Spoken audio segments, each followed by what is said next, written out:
அல்லேலூயா. பக்கத்தில் கையப்பட்டு சொல்லுங்க, ஏசப்பா உங்களோடு இருக்கிறார்.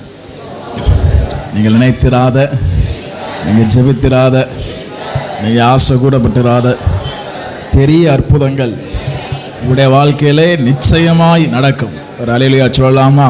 பாருங்க, நம்முடைய ஆசீர்வாதத்தின் அளவு எது தெரியுமா? இவ்வளோண்டு ஆசீர்வாதமா, இவ்வளோண்டு ஆசீர்வாதமா, இவ்வளோண்டு ஆசீர்வாதமா அப்படிங்கிறது எதை பொறுத்து தெரியுமா? ஒரு டேப்பை திருக்குறீங்க, எவ்வளவு அதிகம் திருக்கிறோமோ அவ்வளவு அதிகம் தண்ணி வரும். நம்முடைய விசுவாசம் எந்த அளவுக்கு அதிகமாகுதோ அந்த அளவுக்கு தேவன் தருகிற நன்மை அதிகமாகும். ஆண்டவர் சொன்னார், கடுகளவு இது விதையளவு உங்களுக்கு விசுவாசம் இருந்தால் போதும், இந்த மலையை பார்த்து பெயர்ந்து சமுத்திரத்திலே தள்ளுண்டு போனால் அது என்ன செய்யுமா? அப்படின்னா கடுகளவு விசுவாசம் ஒரு மலையை பெயர்க்கும் என்றால், மலையளவு விசுவாசம் உங்களுக்கு இருந்துச்சுன்னா எந்த விதமும் எந்த காரியமும் நடக்காமலே இருக்க முடியாது. பக்கத்தில் பார்த்து சொல்லுங்க, உங்களுடைய விசுவாசம் தான் உங்கள் ஆசீர்வாதத்தை நிர்ணயிக்கு. உங்கள் சுயநீதி அல்ல, உங்கள் நம்பிக்கை, தேவன் பேரில் உள்ள உங்கள் விசுவாசம் உங்கள் ஆசீர்வாதத்தை நிர்ணயிக்கும். ஒரு அல்லேலூயா சொல்லாமா? எல்லாம் சேர்ந்து ஒரு வசனத்தை வாசிக்கலாம். யாத்திராகமம் 40ஆம் அதிகாரம் 38ஆம் வசனம். இஸ்ரவேல் வம்சத்தார் பண்ணும் எல்லா பிரயாணங்களிலும் அவர்கள் எல்லாருடைய கண்களுக்கும் பிரத்யட்சமாக பகலில் கர்த்தருடைய மேகமும் இரவில் அக்கினியும் வாசஸ்தலத்தின் மேல் தங்கி இருந்தது. அல்லேலூயா சொல்லாமா? வசனத்தில் முக்கியமான காரியம் நமக்கு எல்லாருக்குமே தெரியும். இஸ்ரேல் ஜனங்கள் எகிப்து தேசத்திலிருந்து கானானுக்கு போகும்போது பகலிலே மேக ஸ்தம்பமும் இரவில் அக்னி ஸ்தம்பமும் கூடவே வந்துச்சான். பகலில் வெயில் மேலே படாத மாதிரி அப்படி மேகம் நினைச்சுதான் மேலே வருது. இரவுல ரொம்ப குளிர்ந்துடக்கூடாது, இருட்டாயிடக்கூடாதுன்னு சொல்லி அக்னி ஸ்தம்பம், அக்னி மேகம் வந்து அக்னி மாதிரி என்ன செய்தான் கூட வருதான். இந்த வசனத்தில் வாசிக்கிறோம், இஸ்ரவேல் வம்சத்தார் பண்ணும் எல்லா பிரயாணங்களிலும் அவர்கள் எல்லாருடைய கண்களுக்கும் பிரத்யட்சமாக. அப்படின்னா மேலே மேகம் வந்துகிட்டு இருக்கிறது இவங்க என்ன செய்தாங்க? பார்க்காங்க. மேலே பார்த்தா என்ன செய்யுது? பகல்ல மேகம் வருது. அதனால தான் அவங்க வஸ்திரம் பழசு ஆகலை, அவங்க செருப்பு என்ன செய்யலை, கிழிஞ்சு போல தேயலை. ஏன்னா அவங்க வெயிலில் நடக்கலை, வெயிலில் நடமாடலை, குளிர்லையும் படுத்து வராங்கல்ல. அதான் முக்கியம். ஒரு அல்லேலூயா சொல்லாமா? அப்படின்னா இவங்க பார்க்காங்க. பார்க்கும்போது என்ன தெரியுது? பகல்ல மேகம் கூடயே வருது. இரவு பார்க்காங்க, இரவு அக்னி ஸ்தம்பம் என்ன செய்யுது? கூட வருது. அப்படின்னா இஸ்ரேல் ஜனங்கள் கண் பார்வையிலே மேகம் இருந்துச்சு. இன்னைக்கு நம்ம போய்கிட்டே இருக்கோம்னு வச்சுக்கோங்களேன், நம்ம எங்கே போனாலும் நம்ம கூட ஒரு மேகம் வருதுன்னா எப்படி இருக்கும்? ஆச்சரியமாக இருக்கும், சுகமாக இருக்கும், சௌகரியமாக இருக்கும். அது மாதிரி ஒரு சிலாக்கியம் வேற எதுவும் இல்லை. அதுலேயும் விசேஷம் என்னன்னா, பார்த்தாலும் என்ன செய்யுது தெரியுது. அதை பார்க்கும்போது என்ன தோணுன்னா, ஆண்டவர் நம்ம கூட இருக்கார், பரவாயில்ல ஆண்டவர் நம்ம கூட இருக்கார் அப்படிங்கிற ஒரு தைரியம் இருக்கும். ஆனால் இவங்களுக்கு அது இல்லை. இவங்களுக்கு கண் பார்வையில் மேகஸ்தம்பம் வந்துட்டு இருந்தாலும் இவங்க எல்லா சூழல்களிலையும் பிரச்சனை பண்ணிக்கிட்டே தான் என்ன செஞ்சாங்க.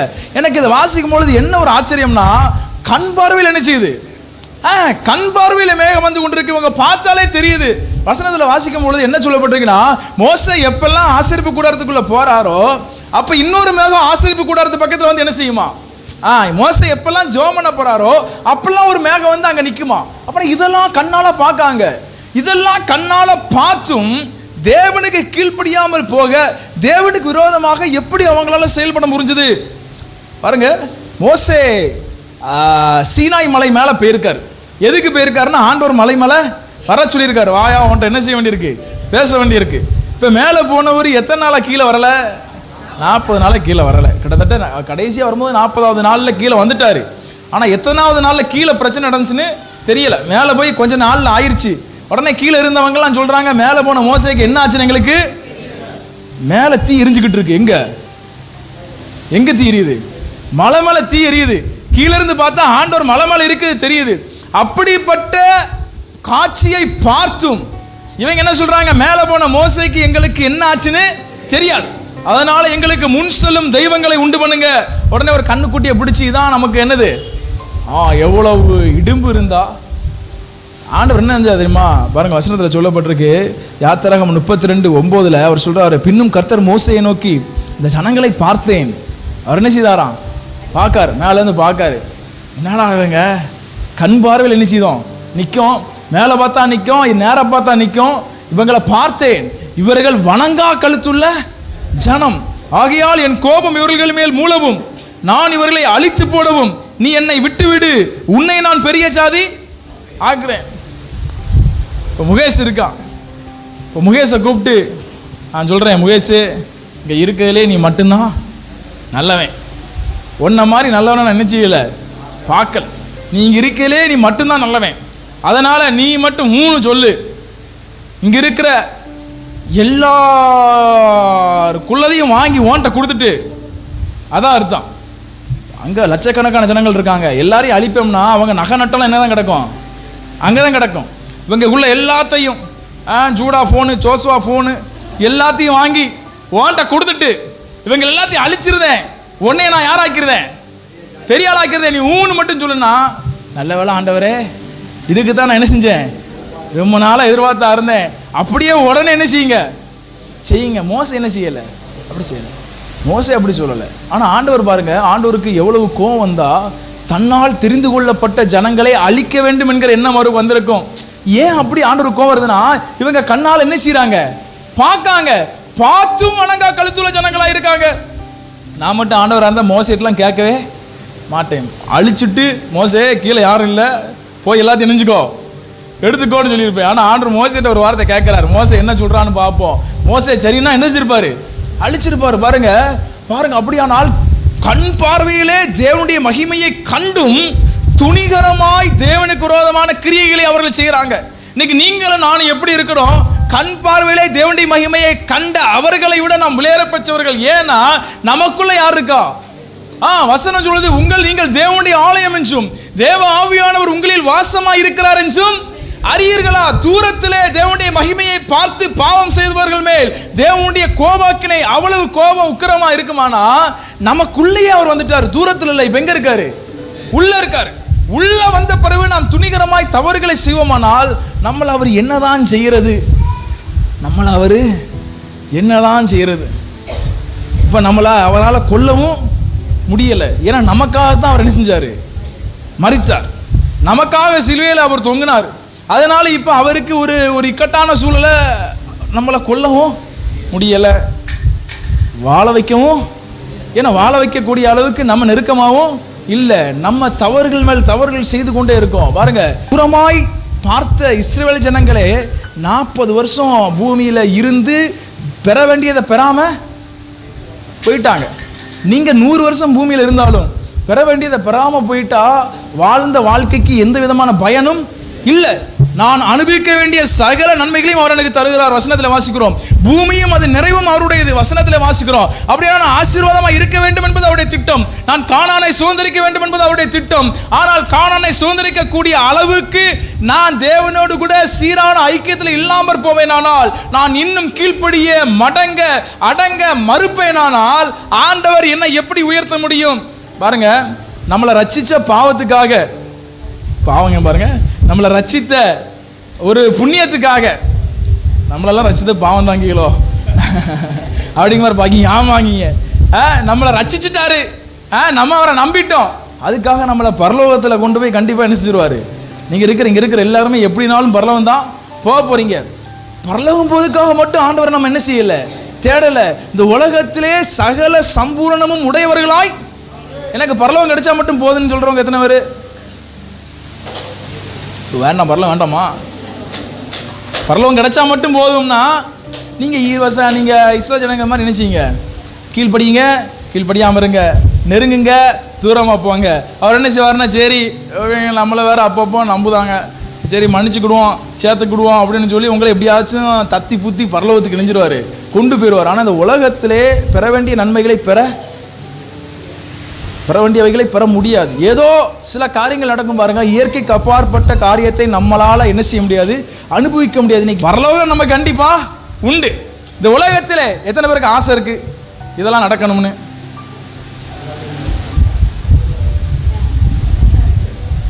எல்லாருக்குமே ஆசை நீங்க இல்லைன்னு சொன்னா நீங்க மனுஷனே கிடையாது. எல்லாருக்குமே ஆசை இருக்கு. அதெல்லாம் இந்த வயசுல நடக்கணும், இதை நான் பார்த்துடணும், இதை என் குடும்பத்துக்கு நடந்துடணும், என் பிள்ளைகளுக்கு நடந்துடணும் சொல்லி நமக்கு நிறைய விருப்பங்கள் இருக்கு. அவைகள் எல்லாம் நம்முடைய வாழ்விலே நிறைவேற வேண்டாமா? நிறைவேற வேண்டாமா? பாருங்க, நான் ஏன் இதை சொல்றேன் அப்படின்னா, தேவன் நம்மை ஆசீர்வதிக்க வேண்டும் என்று நினைக்கும் போதெல்லாம் நாம் தேவனை விட்டு தூரமாய் போய் நிற்கிறோம். தேவன் நம்மை ஆசீர்வதிக்க வேண்டும் என்று நினைக்கும் பொழுதெல்லாம் நாம் அவர் பக்கத்துல இல்ல. பாருங்க, இப்ப நம்ம பிள்ளைக்கு நம்ம ஒரு காரியத்தை கொடுக்க நினைக்கிறோம், அந்த பிள்ளை நம்ம இடத்துல பேச்சுவார்த்தை கூட இல்லாம நம்மளை விட்டு தூரமா போயிருச்சுன்னா, கொடுக்க வேண்டியதை நம்ம நினைக்கும் போது கொடுக்க, அடுத்து எப்போ வருதோ அப்போதான் கொடுக்க முடியும். இன்னைக்கு நீங்களே நானும் பாருங்க, அவருடைய பிள்ளைகள் தான், இல்லைன்னு சொல்லல. சில தவறுகளை செய்திருந்தாலும் அவருடைய பிள்ளைகள் தான், இல்லைன்னு சொல்லல. நம்மை மன்னித்தவர் பரலோகத்திலே சேர்க்கிறவர் தான், நான் இல்லைன்னு சொல்லல. ஆனால் இன்னும் நிறைய தேவனுடைய பிள்ளைகள் ஆசீர்வாதத்தை அனுபவிக்காமல் மறிச்சு போறாங்க. அவங்களும் பரலோகம் தான் போறாங்க, இல்லைன்னு சொல்லல. ஆனா ஏன் ஆசீர்வாதத்தை அனுபவிக்க முடியல, ஏன் நன்மையை அனுபவிக்க முடியல அப்படின்னா, இஸ்ரேல் ஜனங்கள் கண் பார்வையிலே மேகஸ்தம்பத்தை பார்த்தும் தேவனுக்கு கீழ்ப்படியாத சில கிரியைகள் ஈடுபட்ட மாதிரி நம்மளும் தேவனுக்கு பிரியமில்லாத சில காரியங்கள் என்ன செய்கிறோம், ஈடுபட்டு கொண்டு இருக்கிறோம். பக்கத்தில் கையை பிடிச்சி சொல்லுங்க, கையை பிடிக்க வேண்டாம், பக்கத்தில் பார்த்து சொல்லுங்க, ஆண்டவருக்கு பிரியமில்லாத காரியம் உங்கள் வாழ்க்கையில் ஏதாச்சும் இருக்கா? ஏதாச்சும் இருக்கா? உங்களுக்குள்ள ஆண்டவர் இருக்கிறார், என்ன உங்களுக்குள்ள யார் இருக்கா? ஆவியானவர் இருக்கிறார். எனக்குள்ள இருக்கிற ஆவியானவர் பாருங்க, நான் செய்கிற சின்ன சின்ன தவறையும் என்னோடு கூட என்ன செய்வார், உணர்த்துவார். ஒரு சின்ன எடுத்துக்காட்டுக்கு சொல்கிறேன் பாருங்க. இப்போ நான் சங்கரங்கோயிலேருந்து வந்துட்டு இருக்கேன், நான் மலையங்குளம் தான் வந்திருக்கேன்னு வச்சுக்கோங்க. மகேந்திரன் எனக்கு ஃபோன் பண்ணுறான், எங்கே நான் வந்துட்டு இருக்கேன்னு கேட்கான். நான் இந்த வாகக்குளம் பக்கத்தில் வந்துட்டேன்னு சொல்லுதேன்னு வச்சுக்கிடுவோம். இப்போ எல்லாருமே அந்த மாதிரி போய் என்ன செய்வோம், இந்த வந்துடு இந்தா அப்படிங்குவோம். அதில் என்ன தான் உருட்டு தான், இந்த வந்துட்டேன்னு சொல்லுதேன்னு வச்சுக்கோங்க. எனக்குள்ள இருக்கிற ஆவியானவர் அதை கூட என்ன செய்யணும், நீயே மலையங்குளம் தான் வந்திருக்க, இன்னும் நீ எங்கே செவலுகளை விளக்க தாண்டணும், என்னது 4 வாசம் கோட்டையை தாண்டணும், அழகுநெறியை தாண்டணும், அதுக்கு பிறகு என்ன வருது, வாக்குள்ள வருது. இப்படி சொல்லலாமா அப்படின்னு எனக்குள்ள ஆண்டவர் என்ன செய்யணும், பேசணும். இன்னைக்கு நிறைய பேர்ட்ட அப்படி பேசுறது இல்லை. ஏன்னா அந்த நிலைமையில அப்படி தூரமாக என்ன செஞ்சாச்சு. இந்த டீமு தான் என்னன்னா, மேகஸ்தம்பத்தை கண்ணால் பார்த்துக்கிட்டு துணிகரமாய் தவறு செய்கிற டீமு. ஒரு அலையிலேயே சொல்லலாமா? நான் பாருங்க, நம்ம தப்புன்னா பெரிய பாவம்லாம் என்ன செய்யலை. ஒரு நீங்கள் இன்னும் கண்டு பண்ணதில்லை என்னமோ, நான் சொல்லுவேன் பெரிய பாவம் ஒன்றும் மேக்சிமம் முக்கால்வாசி பேர் பெரிய பாவம் நினைச்சது கிடையாது, பண்ணது கிடையாது. ஆனாலும் பாருங்க, ஒரு சின்ன சின்ன தவறுகள் நம்முடைய மனதில் மனஸ்தாபத்தை ஏற்படுத்தும். மனசில் என்ன செய்யணும், மனஸ்தாபத்தை ஏற்படுத்தும். ஐயா நம்ம இப்படி செய்யக்கூடாது, இப்படி பேசக்கூடாது, ஒரு சின்ன பொய் தான் நான் எடுத்துக்கிட்டு சொன்ன பாருங்க, இதை கூட நான் செய்யக்கூடாதுங்கிற ஒரு மனஸ்தாபம் எனக்குள்ள என்ன செய்யணும், வேணும். அப்படிப்பட்ட மனஸ்தாபம் இருந்தாலே போதும், நாம் தேவனால் ஆசீர்வதிக்கப்படுவதற்கு ஏற்ற மனிதர்களாய் மாறிக்கொண்டிருக்கிறோம். ஒரேலியா சொல்லாமா? பாருங்க, இஸ்ரேல் ஜனங்களுக்கு அந்த மனஸ்தாபம் இல்லை, இஸ்ரேல் ஜனங்களுக்கு அந்த மனம் திரும்புதல் இல்லை. அவங்க மேகத்தை மேலே பார்த்துக்கிட்டே கீழே என்ன செய்தாங்கன்னா, கண்ணுக்குட்டியை செய்யும் போதும் மேகம் எங்கே தான் நிற்கி. பகலில் கண்ணுக்குட்டியை செய்தான் வச்சுக்கிடுவோம், பகலில் கண்ணுக்குட்டியை செய்யும் போது அவங்களுக்கு மேலே நிழல் என்ன செய்யுது, நைட்டு போல் கண்ணுக்குட்டி முன்னாடி ஆடுதாங்க, அப்போ மேலே அக்னிஸ்தம் என்ன செய்யுது, அதை பார்த்து அவங்க மனம் திரும்பலையே. வசனத்தில் வாசிக்கிறோம், அடிக்கடி கடிந்து கொள்ளப்பட்டும் தன் பிடரியை கடினப்படுத்துகிறவன் சகாயமின்றி சடுதியிலே. நம்ம நாசமடைய மாட்டோம். ஆனால் பாருங்க, நம்முடைய வாழ்வின் நன்மைகள் சரியான நேரத்திலே நடக்காமல் போகிறதுக்கும் தாமதப்படுவதற்குமான முக்கிய காரணம் என்னன்னா, நாம் மீண்டும் மீண்டும் சில காரியங்களை தொடர்ந்து செய்து கொண்டே இருப்பது. ஒரு அல்லேலூயா சொல்லலாமா? நல்ல சத்தமாக ஒரு அல்லேலூயா சொல்லலாமா? நம்முடைய இருதயத்தில் ஆண்டவர் முழுமையாக இருக்கிறாரா? அல்ல பிசாசுக்கு சில நேரங்கள் நம்ம இடம் கொடுக்குறோமா? இன்னைக்கு அநேக நேரங்கள் நம்ம பண்ணுற தப்பு என்னென்னா, சின்ன சின்ன தவறு, இதில் என்ன இருக்குது, இதில் இப்படி பேசினா தான், இதில் இப்படி செஞ்சால் தான் நம்ம காரியத்தை சாதிக்க முடியும், நமக்கு வாக்காக இருக்கும்னு சொல்லி பிசாசுனுடைய சில தேவையில்லாத காரியங்களை நம்முடைய இருதயத்தில் ஏற்றுக்கொள்கிறோம். நான் எடுத்துக்காட்டுக்கு பொய் சொன்னேன். பொய்ங்கிறது சாதாரண பாவம் அல்ல. ஒருத்தர் பொய் பேசினாலே அவன் நேரடியாக பிசாசின் மகனாய் மாறி விடுகிறான். வசனத்தில் வாசிக்கிறோம், பிசாசு பொய்யனும் பொய்க்கு பிதாவமா இருக்கிறான். இப்போ பொய் பேசுகிறவங்க யார் தான்? பக்கத்தில் பாருங்க, நீ யார் பிள்ளை?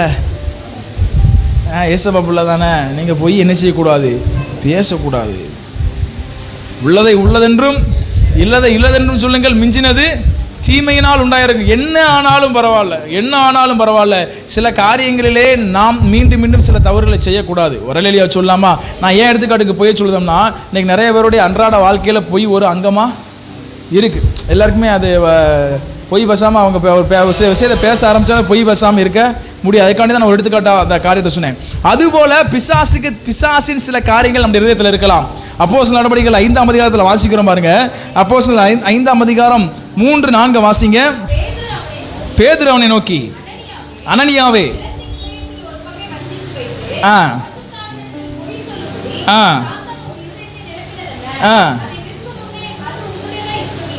பாருங்க இந்த வசனத்தில் என்ன சம்பவம் அப்படின்னா, சில தெரிஞ்சிருக்கலாம், தெரியாதவங்களுக்காக நான் ஒரே நிமிஷத்தில் சொல்கிறேன். அனனியா சப்பிரால் அப்படின்னு ஒரு கணவன் மனைவி இருக்காங்க. அன்றைய காலகட்டத்தில் என்ன பண்ணாங்க அப்படின்னா, எல்லாருமே தங்களுடைய சொத்து பத்தெல்லாம் விற்று அப்போஸ்தலர் இடத்துல வந்து என்ன செஞ்சாங்க, கொடுத்தாங்க. எல்லாத்தையும் வந்து கொடுத்தாங்க. அதே மாதிரி அனனியா சப்பிரால் என்ன செஞ்சாங்க, தங்களுடைய சொத்து பத்தெல்லாம் எடுத்துட்டு அதில் ஒரு பங்கை தாங்கள் வைத்து கொண்டு மற்றொரு பங்கு என்ன செஞ்சாங்க, அப்போஸ்தலர்கிட்ட வந்து என்ன செஞ்சாங்க, கொடுத்தாங்க. உடனே அப்போஸ்தலர் கேட்குறாரு, பவுல் தானே பேதுருவா, பேதுரு பரவாயில்ல ஷார்ப்பாக இருக்கீங்க. பேதுரு கேட்காரு, ஏன்னா பவுல் அப்போ ரசிக்கப்படவே இல்லை, ரசிக்கப்படலையா, பட்டாரா, அது இப்போ தேவையில்லை, அது தேவையில்லை, அதை விடுங்க. என்ன சொல்லிட்டு இருந்தேன், பேதுரு கேட்காரு, இவ்வளவுக்கு தான் நிலத்தை விற்றீங்களா? உடனே அனனியா சொல்கிறார், ஆமாம் இவ்வளவுக்கு தான் விற்றோம். உடனே பேதுரு சொல்கிறாரு, நீ பொய் பேசும்படி சாத்தான் உன் இதயத்தை நீ கொடுக்காமலே இருந்திருக்கலாம் அப்படிங்கிறார். நீ கொடுக்க வேண்டும் என்ற அவசியம் இல்லை, நீ கொடுக்காமலே இருந்திருக்கலாம், நீ கொடுத்துட்டு ஏன் பொய் சொல்கிற? அப்போனா பொய் பேசும்படி சாத்தான் உன் இருதயத்தை நிரப்பினது என்ன? இன்னைக்கு நம்முடைய இருதயம் யாரால் நிரப்பப்பட்டிருக்கு? இன்னைக்கு நம்முடைய இருதயம் யாரால் நிரப்பப்பட்டிருக்கு? நிறைய பேருடைய இருதயம் சாத்தானால் நிரப்பப்பட்டிருக்கு. நம்முடைய நிறைய பேருடைய மனது சாத்தானால் நிரப்பப்பட்டிருக்கு. இன்னைக்கு நம்முடைய மனது ஆவியானவரால் நிரப்பப்பட்டிருக்கா?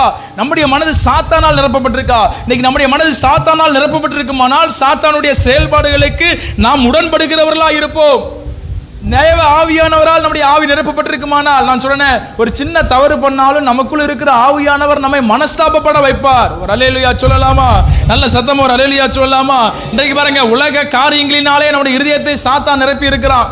உலக கவலைகளினாலே நம்முடைய இதயத்தை சாத்தான் நிரப்பி இருக்கிறான். உலக ஆசைகளினாலே, உலக மயக்கத்தினாலே, இச்சையான காரியங்களினாலே இன்னைக்கு அநேகருடைய இதயத்தை பிசாசு நிரப்பி வைத்திருக்கிறான். ஒரு அல்லேலூயா சொல்லலாமா? இன்னைக்கு பாருங்க, அறியாம தவறு செய்கிற காலத்திலே தேவன் நம்மளை மன்னிச்சுட்டே தான் இருந்தார். இன்னைக்கு அறிந்தும் இன்னைக்கு அநேக தவறுகளை செய்து கொண்டிருக்கிறோம்.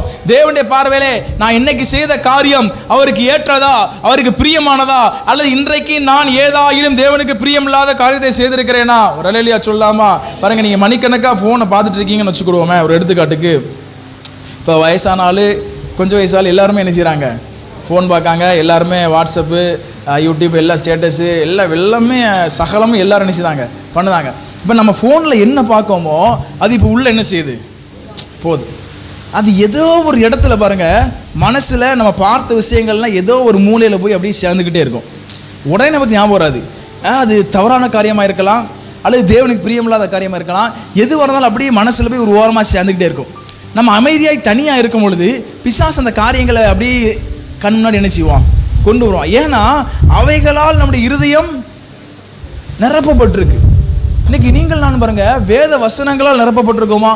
இன்னைக்கு நம்ம மொபைல் ஃபோனை எவ்வளவு அதிகமாக இன்னைக்கு யூஸ் பண்ணுறோம்.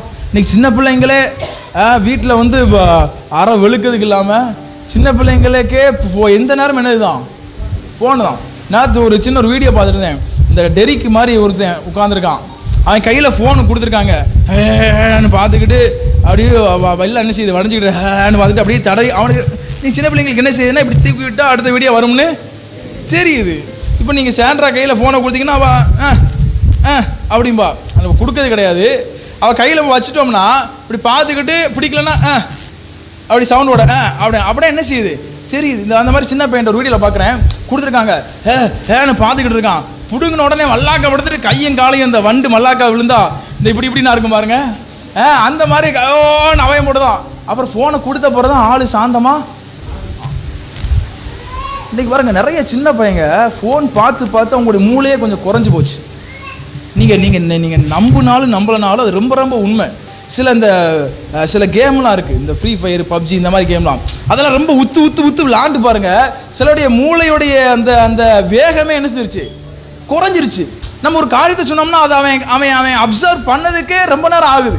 அவனுக்கு படிக்கிறதுக்கு முடியல, படிக்கிறதுக்கு ஒரு இடத்துல உட்காரவே முடியலை. ஏன்னா மனசு எல்லாமே வந்து பார்த்திங்கன்னா அதனால ஈர்க்கப்பட்டு அப்படியே கொஞ்சம் ஸ்லோவாகி மற்ற காரியங்கள் மீது நாட்டம் இல்லாமல், இது சின்ன பிள்ளைன்னு இல்லை, பெரிய ஆள் முதற்கொண்டு இன்றைக்கி ஃபோனை தான் நினைச்சுதாங்க, எந்த நேரமும் ஃபோனை தான் பார்க்காங்க. அப்படியானா அதிலே நாம் பார்க்குற காரியங்கள் நம்முடைய இருதயத்தில், இன்றைக்கி நம்ம சர்ச்சுக்கு வர சின்ன சின்ன பையங்கள்லாம் இன்ஸ்டாகிராமில் ஸ்டோரி வைக்கிறத பார்த்தீங்கன்னா, நமக்கு சர்ச்சுக்கு வர சின்ன இம்புட்டு உண்டு ஸ்கூல் படிக்கிற பையங்கள்லாம் இன்ஸ்டாகிராமில் ஸ்டோரி வைக்கிறத, இன்ஸ்டாகிராமில் ஸ்டேட்டஸ் வைக்கிறத பார்த்தீங்கன்னா சைக்கிளை ஒருத்தையெல்லாம் வச்சுருக்கான். நேரம் இல்லை, நிறைய கதை இருக்குது, நேரம் இல்லை. ஒருத்தன் வச்சுருக்கான் ஒரு பாட்டு, சின்ன பையன் அவன் ஸ்டோரியில் வச்சுருக்கான், ஒரு பாட்டு வச்சுருக்கான். அந்த பாட்டு வரி என்னென்னா, அழுகை என்னும் அருவியில் தினம் தினம் நானும் விழுந்தேனே. எதில் விழுந்தானா? எனக்குன்னா என்னன்னா, இவன் அழுகை என்னும் அருவியில் தினம் தினம் விழுவதுக்கு இவனுக்கு என்னதாயா பிரச்சனை? இப்போ நம்ம வந்து அதை கேட்டோம்னு வச்சுக்கோங்க, அடுத்து நம்ம அதை பார்க்க முடியாத மாதிரி என்ன செய்வான்?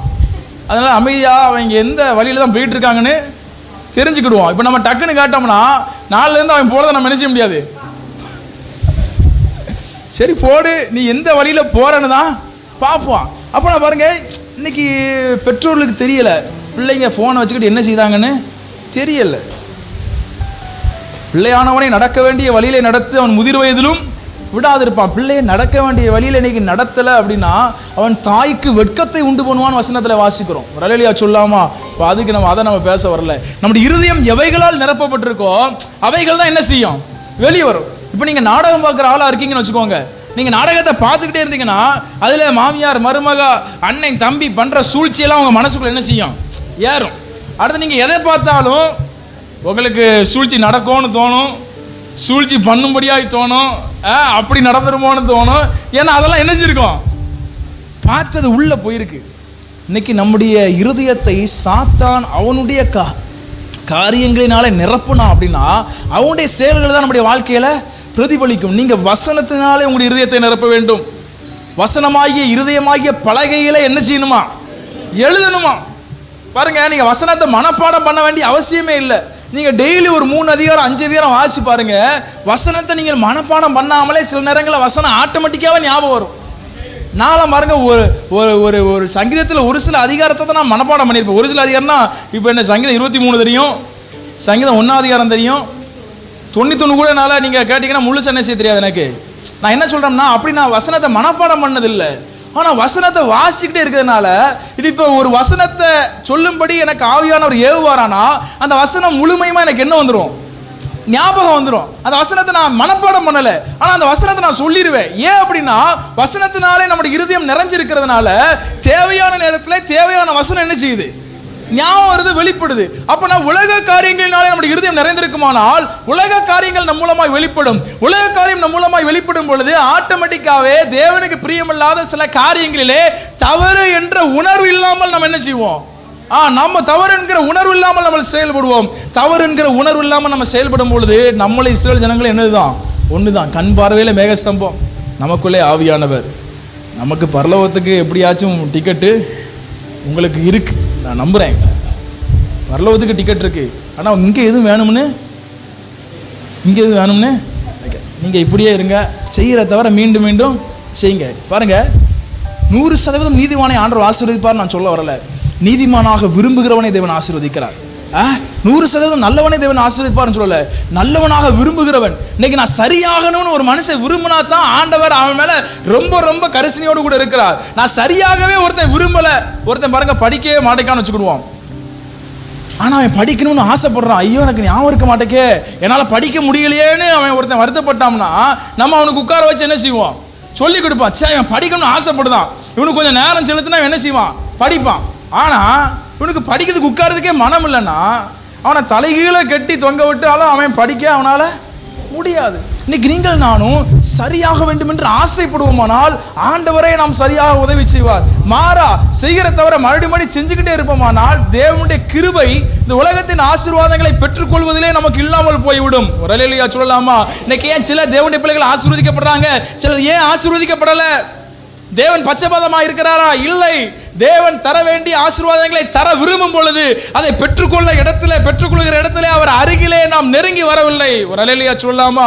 பாருங்க, இஸ்ரவேல் ஜனங்கள் மாதிரி பெற வேண்டியதை பெறாம நம்ம இந்த பூமியை விட்டு போயிட கூடாது. தேவன் என் வாழ்க்கையில எதெல்லாம் தரணும்னு நினைச்சிருக்கிறாரோ எல்லா நன்மைகளையும் பெற்றுக்கொண்டவனாக தான் நான் போகணும். பக்கத்தில் பார்த்து சொல்லுங்க, ஆண்டவர் உங்களுக்கு எதெல்லாம் தரணும்னு நினைக்காரோ எல்லாத்தையும் வாங்கிட்டு தான் இந்த பூமியை விட்டு நீங்கள் போகிறீங்க. அது வரைக்கும் நீங்கள் என்ன செய்யக்கூடாது, போகக்கூடாதுன்னா அதுக்காண்டி இஷ்டம் போலையும் வாழ்ந்துட்டு நம்ம எதில் சங்கீதக்காரன் சொல்லுவாங்க, இந்த ஒரே வசனம் சொல்லி முடிக்கிற பாருங்க. வேதனை உண்டாக்கும் வழி என்னிடத்திலே உண்டோ என்று பார்த்து நித்திய வழியில் என்ன செய்யும் நடத்து. நைட்டு தூங்கும் போதெல்லாம் சொல்லுங்க, ஆண்டவரே வேதனை உண்டாக்குற வழி என்கிட்ட இருந்துச்சுன்னா நான் சரியாக எனக்கு என்ன செய்யுங்க, உதவி செய்யுங்க. அவர் நம்மை சரிப்படுத்துவார். வசனத்தில் வாசிக்க, அவர் நம்மை சீர்படுத்தி ஸ்திரப்படுத்தி பலப்படுத்தி, அப்படின்னா அவர் சரியாக்குறாராம், ஸ்திரமாக்குகிறாராம், பலமாக்குகிறாராம், நிலைநிறுத்துகிறார். அப்படின்னா நம்மளை சரியாக்குறதே அவர் தான். நம்ம மனசு வைக்கணும். சரியாக மனசு வைக்கும் பொழுது தேவன் நம்மை சரியாக்கி பிசாசின் காரியங்களை வெளியெடுத்து போட்டு தேவனுடைய காரியங்களினாலே நம்முடைய இருதயத்தை நிரப்பி நம்மை ஆசீர்வதிக்க உயர்த்த அவர் வல்லவராக இருக்கிறார்.